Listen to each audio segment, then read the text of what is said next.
A Casa Espírita Mãos Unidas nos acolhe, recebe a cada um de nós num abraço fraternal, lembrando que nos colocamos na condição em que o próprio nome da casa nos coloca, de mãos unidas. De mãos unidas faz referência a esta corrente de apoio que nós criamos para nós todos, encarnados e desencarnados, de mãos unidas, de corações unidos, fraternalmente unidos no sentido do apoio, da fraternidade mesmo, e dessa condição de trabalharmos juntos com o mesmo sentido e com o mesmo propósito, nos unindo realmente. É essa expressão que faz nós criarmos a ideia da unidade, da união de esforços, de dedicação, porque unir as mãos não é simplesmente a ideia de unidade, mas no sentido de as mãos agindo no mesmo sentido, no sentido da fraternidade e da colaboração de nós todos uns com os outros. E Mãos Unidas é o nome do livro de Emmanuel via Chico Xavier, do qual hoje nós nos apoiamos em um dos seus textos. Lá no item 39 do livro Mãos Unidas, sentimento, ideia e ação. Que nos unamos, que unamos as nossas mãos para fazer esse encadeamento de reações para chegarmos aos nossos resultados. Este quadro que é extraído lá das redes sociais, que fechou completamente com a nossa proposta, nós poderíamos guardá-lo para o final, como uma espécie de conclusão.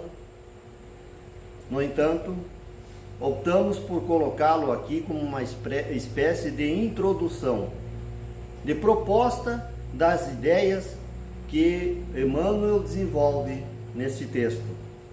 Ajudar com o sentimento, com a ideia, com a palavra e com a ação. Ajudar com o sentimento, com a ideia, com a palavra e com a ação. Não é estar de mãos unidas? Não é estar num espírito de união, de confraternização, de ação direcionada, desde a nascente desta ação finalizada? Porque tudo nasce lá no nosso coração, na nossa alma. Onde se inicia tudo é lá onde sentimos as nossas ânsias, os nossos desejos, e que se transformam em ideias, em palavras e, por fim, em ação. Se nós compreendermos que a ação final é fruto de um sentimento, de uma ideia anterior, nós vamos nos dar por conta que normalmente nós estamos trabalhando em cima do resultado final e não na origem dessa ideia, desse pensamento. Porque a ação final, ela é consequência daquilo que já há em nosso espírito, em nossos corações.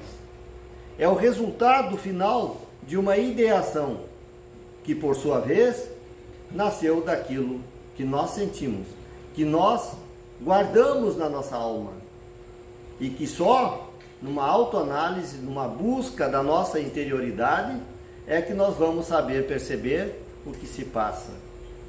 É claro que a partir das atitudes finais, nós podemos deduzir o que está nas ideias do indivíduo, da pessoa, do ser. E a partir das suas ideias, nós entendemos o que se passa nessa alma. Quais são os sentimentos agasalhados nas suas ansiedades, nos seus anseios. Então, ajudar com o sentimento, com ideias e com palavras e com ação. Ajudar a todos a melhorar sempre e invocar em nosso favor o apoio integral da vida, nos ensina Emmanuel. adulterar, adulterar significa tisnar, viciar, mentir. Lembrando o texto de Jesus, o texto dos evangelhos, quando Jesus faz aquela expressão para a população, quando ele diz, ó raça adúltera e depravada. Quando ele faz essa expressão, e nós com um entendimento um pouco estreito, nem sempre paramos para perceber que adulterar não tem um significado específico, único, que a princípio nós entendemos. Adulterar não quer dizer adultério, quer dizer mudar aquilo, a natureza de algo ou de alguém. Adulterar significa tisnar, tirar o brilho, fazer com que perca a validade, a intensidade, o brilho. Viciar, quer dizer, trazer essa nódoa energética que seja, ou de ideia, que avilta. Adulterar é mentir, é tirar, esconder ou mexer no conteúdo para que se entenda de forma diferenciada. Mas nenhuma falta dessa espécie é mais lamentável do que a nossa deserção diante das leis divinas. Razão primeira e única, talvez, de estarmos encarnados em um mundo material. Razão pela qual nós vivemos. Compreender e conquistar em nós a compreensão e a construção do reino de Deus. O que é construir o reino de Deus, se não fazer com que as leis divinas imperem em nós? Mas nenhuma das faltas, por leve ou por aguda que seja, se compara a essa deserção das leis divinas. Ou seja, compreendendo Emmanuel, nós podemos fazer a opção, nós podemos optar, no momento que estamos entendendo, que se clareiam as ideias e que nós passamos a compreender o mecanismo mesmo das ações, e mesmo assim nós optarmos por continuar nesse processo de adulteração, de mentir, de viciar, de tisnar, nenhuma dessas faltas é tão grande quanto a deserção. Ou seja, no momento que optamos pela adulteração, nós estamos abrindo mão da ação da lei divina dentro da nossa alma. E é aqui que está o segredo dessa expressão de Emmanuel. Porque o errar é natural, mas no momento que nós temos consciência do que está acontecendo, do que se passa em nossa alma, e aceitamos essa face adulterada, corrupta das nossas ações, nós estamos abrindo mão, porque já temos consciência de qual é a direção que as leis divinas esperam, ao menos de nós, que já começamos a tomar consciência da razão da vida. Para nós que paramos para pensar ou para buscar de alguma forma esclarecimento quanto à razão da vida, quanto à natureza espiritual e o processo evolutivo que nós precisamos cumprir. Se já estamos começando a tomar consciência, já sabemos qual é o reino de Deus que deve imperar dentro da nossa alma. E tisnar e viciar as nossas ideias, viciar os nossos... Mentir para conosco mesmo é adulterar o reino que deve prevalecer dentro da nossa alma. Não podemos olvidar por isso que toda negação do bem começa no nosso íntimo. Toda negação do bem é toda a ação que vai em contrário ao bem. Não podemos esquecer de forma nenhuma que toda negação, então, começa no nosso íntimo, na nossa alma. E que nós só não percebemos porque não paramos para pensar em nós mesmos. E só quando a dor se torna muito aguda e muito difícil, dor moral, é que paramos para pensar um pouco e buscamos socorro. Às vezes, a grande solução está unicamente em sanar as nossas dúvidas, esclarecer o nosso espírito e começar a tomar as decisões necessárias para a nossa evolução como seres espirituais. Burilar o espírito, para usar uma expressão bem espírita, burilar a alma, é o que nós precisamos fazer, é o de que depende a nossa paz, a nossa felicidade, a nossa evolução. Burilar a alma, fazer com que nós vençamos todos esses vícios que ainda guardamos em nossos corações, transformando-se logo após em ideia para exteriorizar-se em seguida no campo da ação. A negação do que vai na alma para transformar, que se transforma em ideia e logo adiante em ação final. É o que nós colocamos lá no título, que Emmanuel coloca lá no título desse texto: sentimento, ideia, ação. Tudo nasce lá, nos nossos sentimentos. Então está dada a chave, o segredo, para que nós possamos começar a resolver os nossos questionamentos. Observar mais profundamente o que se passa em nossos corações, em nossa alma. Porque é lá que está nascendo aquilo do que nós nos arrependemos hoje. Lá no sentimento. Não queremos reverberar as nossas falhas, porque não é o caso, elas já estão no passado e nos servem de lição. Por isso, não esquecer. Não é esquecendo o que fizemos que nós vamos resolver, mas tirando da nossa alma aquilo que fez nós chegarmos àquelas atitudes que hoje nós guardamos em segredo conosco mesmo.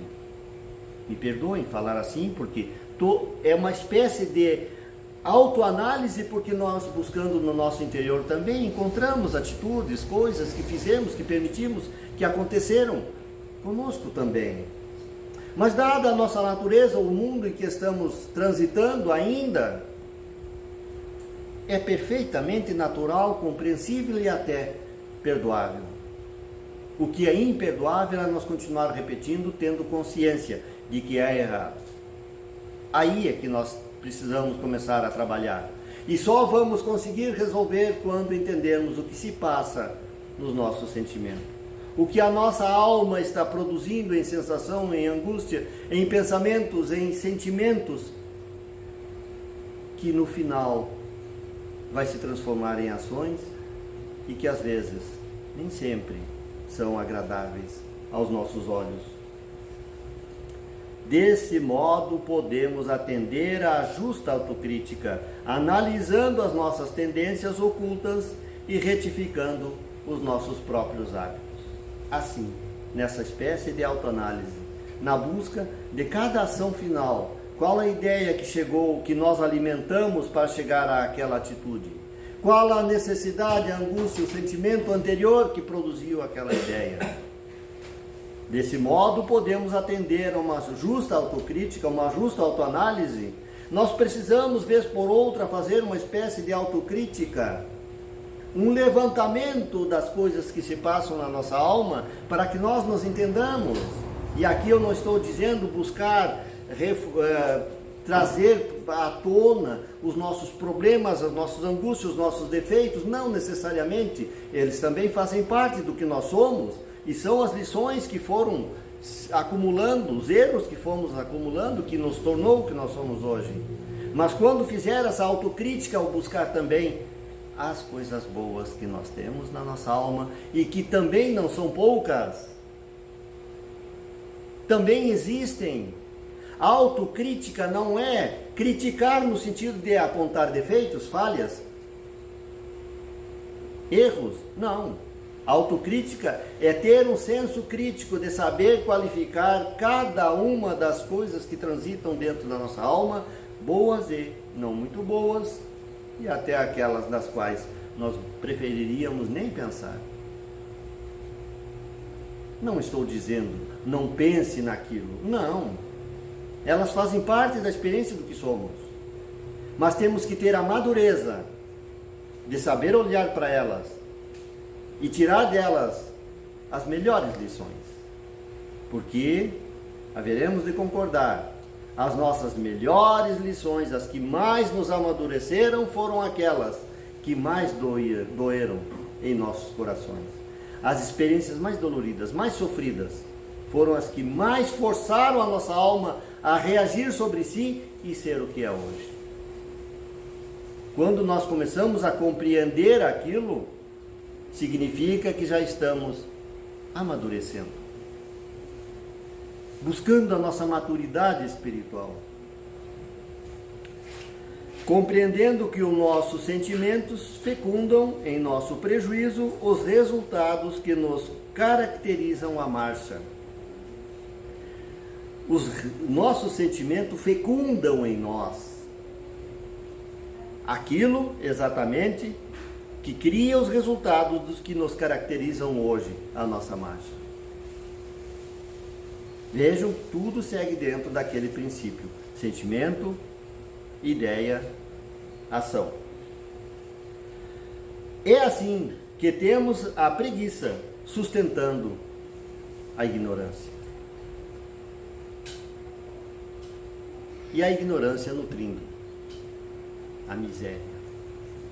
Se hoje nós transitamos em estados de situação crítica de qualquer área, porque miséria não é necessariamente a falta de alimento, de roupa, ou de dinheiro, ou de sustentação. Miséria também pode ser no sentimento, no caráter. Mas é assim que temos a preguiça, que nós aceitamos tão facilmente, sustentando a ignorância.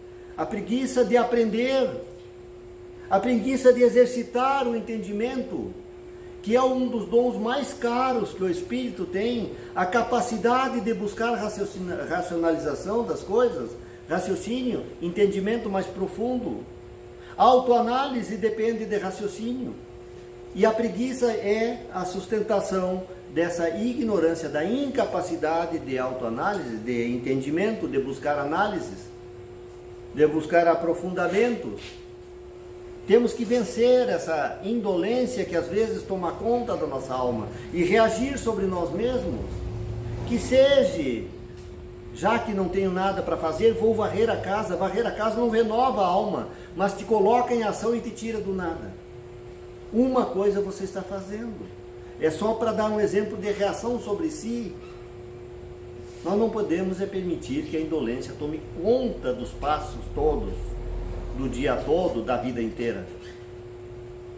Porque ela vai alimentar a nossa ignorância e nós desencarnamos logo ali adiante sem ter dado um passo na nossa evolução por indolência. E a ignorância nutrindo a miséria. A miséria que nós vamos encontrar quando chegar do outro lado da vida, na espiritualidade.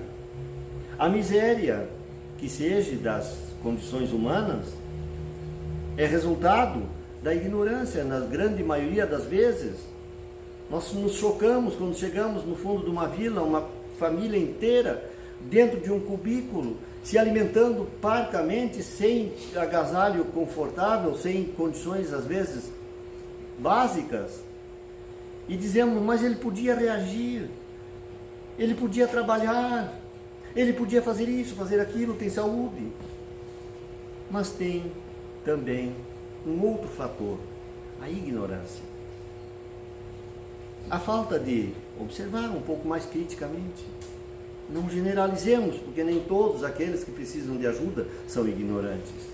Mas só para nós fazermos uma comparativa, chegarmos a conclusões interessantes. A malícia gerando a crueldade. A malícia parece um mal menor. A malícia é às vezes um sorriso de canto de boca, de desdém, de farra. Mas ela alimenta a crueldade em nós e no outro. Porque a crueldade é a exacerbação daquele mesmo sentimento que nos proporcionou aquele sorriso besta, de sarcasmo, de desrespeito, de desvalorização do outro. Portanto, sim, a malícia gera crueldade. E a crueldade, por sua vez, fomenta o crime. O crime é a ação final apenas. A malícia é o que está na alma, o que nós sentimos. A crueldade é o pensamento mau. E o crime é a ação final de algo mal direcionado ou mal visto, não observado na sua nascente. A suspeita criando maledicência. E nós suspeitamos e já começamos a tirar conclusões. E o que é pior, falamos como se fosse uma coisa certa, comprovada, líquida, indiscutível. De uma ideia, de uma suposição, nós lançamos o caráter de uma pessoa como um todo, de uma conclusão pessoal nossa. Isso chama-se malícia, que levanta maledicências. E a maledicência, por sua vez, armando a calúnia. Porque toda maledicência que nós lançamos em direção de alguém é uma calúnia. Por mais verdadeira que seja, ainda é uma calúnia. Porque nós não temos direito de tisnar a moral do outro. Por viciosa que seja. Mas nem tudo são características negativas. Paramos de falar dos defeitos e levantamos aqui os bons sentimentos, as boas ideias, frutificando em boas atitudes. A disciplina criando trabalho.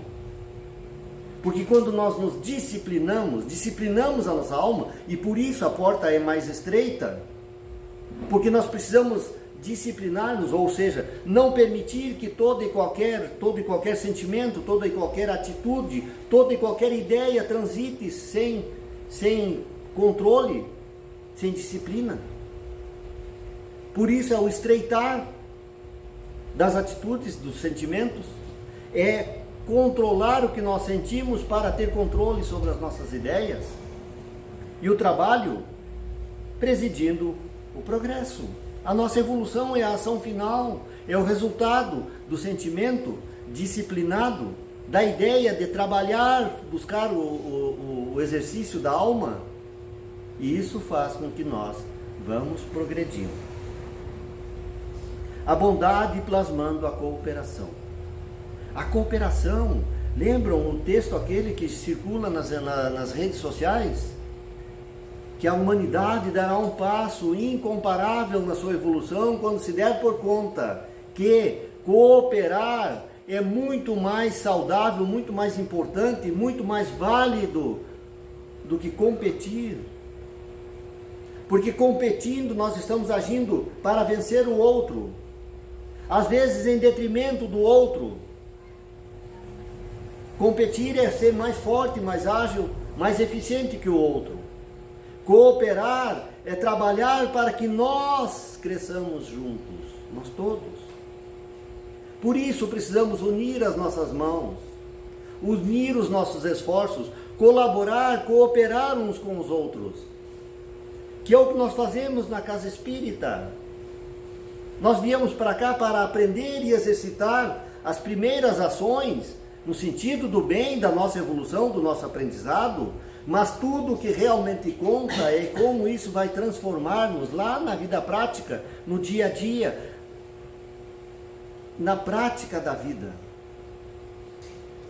E para isso precisamos da bondade, que é o sentimento básico do ser humano, para que nós possamos colaborar uns com os outros.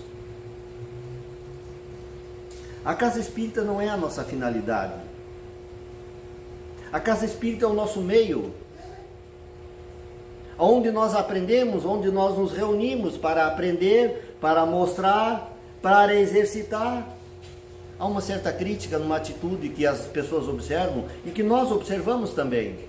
E uma espécie de autocrítica também, que quando chegamos ao centro espírita todo mundo é irmão, coisa mais linda.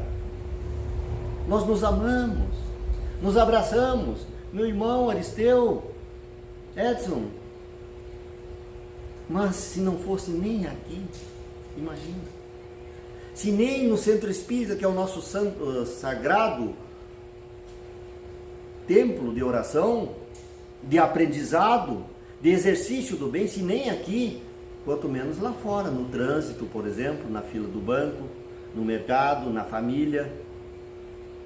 Então sim, quando chegarmos aqui vamos exercitar o bem, e nós vamos ser tão bons aqui dentro, que isso fará tão bem para nós, que quando chegarmos lá nós vamos nos lembrar, eu preciso ser melhor aqui também, eu preciso burilar-me aqui também. Aqui onde as coisas são mais críticas, onde não adianta eu querer me passar de bom mocinho para quem me conhece tanto. Pelo contrário, é aqui que eu tenho que ser melhor ainda. É aqui que eu tenho que mostrar a minha transformação para melhor. E a cooperação construindo, pelo contrário de destruindo, é construindo a beneficência.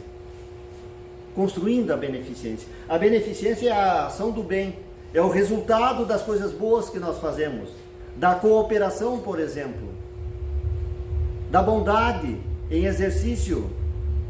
É o resultado final de uma ação boa, é a beneficência, o resultado da benemerência. O amor inspirando a renúncia tão difícil, tão cara para nós, tão egoístas que somos. Precisamos aprender a renunciar. Por isso a porta estreita que nós precisamos optar. Porque larga é as opções que o mundo oferece, tão fácil se faz continuar fazendo tudo do jeito que está e do jeito que sempre fiz, do jeito que todo mundo faz. É bem mais fácil, é bem mais simples, é larga as opções. Renunciar quer dizer abrir mão de muitas coisas que infelizmente são necessárias. Nós precisamos abrir mão, senão nós vamos sair desta vida da mesma forma que entramos, falhos, infelizes, grosseiros, medrosos e assim por diante. A vida serve para que nós vençamos todos os nossos vícios e possamos sair lá na outra ponta com algum ganho. Para isso precisamos renunciar muitas coisas dessas que o mundo oferece. E a renúncia garantindo a felicidade. O galardão final de toda renúncia é a alegria de ter vencido, é a felicidade de ter se superado, de ter tido a coragem de enfrentar-se, de saber olhar para o seu sentimento e saber fazer a seleção do que eu vou alimentar dentro da minha alma.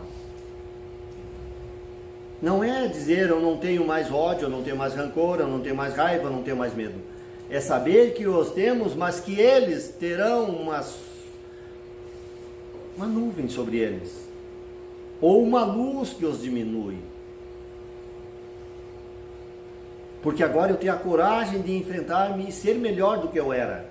E vão me dizer, tu é um covarde. Não, agora é que eu estou sendo corajoso.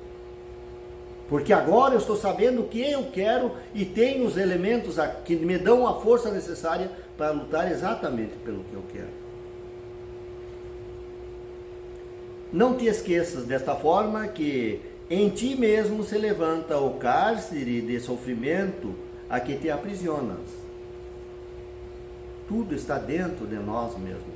Nós é que construímos aquelas coisas que nos aprisionam, que nos prendem, que nos diminuem, que nos atemorizam. Nós alimentamos elas.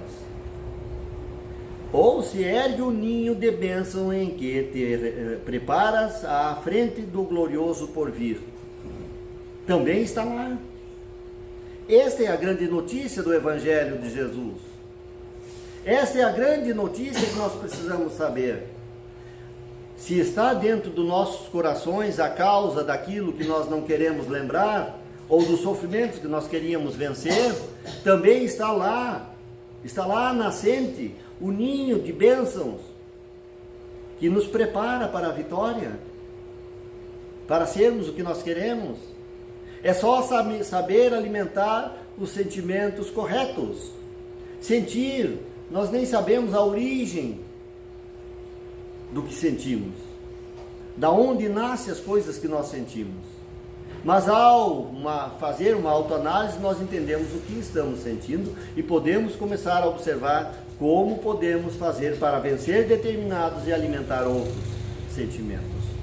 Porque a nossa alma é única e não pode estar sentindo duas coisas ao mesmo tempo. Então, se eu estou alimentando a luz, a beneficência, a bondade, o amor, não há espaço para aquelas outras coisas que eu deixei de alimentar. Mas se eu der espaço à raiva, à vindita, ao egoísmo, à maldade, à maledicência, eu estou tirando espaço daqueles outros sentimentos. É a contrabalança que vai fazer a diferença. Todas as vezes porque é natural, acontece, é inevitável, estamos em um mundo ainda de reações, e eu me flagro egoísta, maledicente, mas eu me flagro. Já é um primeiro passo, já estou sabendo perceber. Aí o que eu faço? Diminuo um pouco esse egoísmo, diminuo um pouco essa revolta e alimento-me através da prece, do bom pensamento, da boa ação. Alimento o lado bom, alimento as coisas boas, os bons sentimentos e vou aos poucos à frente do glorioso porvir, vencendo.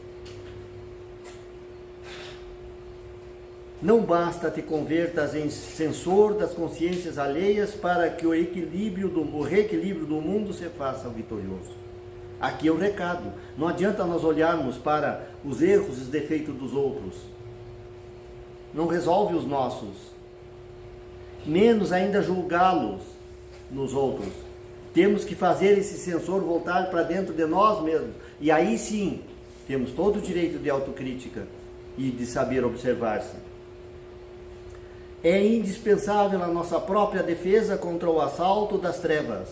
É indispensável a defesa contra as trevas que ainda reinam, ou que ainda existem, se não reinam, se não imperam mais. Creio que ainda há bastante, mas não impera mais, porque já estamos sonhando com um mundo melhor, já estamos sonhando com uma vida melhor, é porque já estamos buscando algo melhor. Mas saibamos reconhecer que alguma coisa ainda resta em nós. Mas, contra o assalto das trevas, consoante o ensinamento da boa revelação, da grande revelação divina, que recomenda vigiarmos o nosso próprio coração para situar-se nele o manancial das forças de nossa vida. Então começa tudo por aqui, na vigilância de nós mesmos. Para entender o que está acontecendo lá e fazer essa reviravolta e alimentar o lado bom, a vibração boa.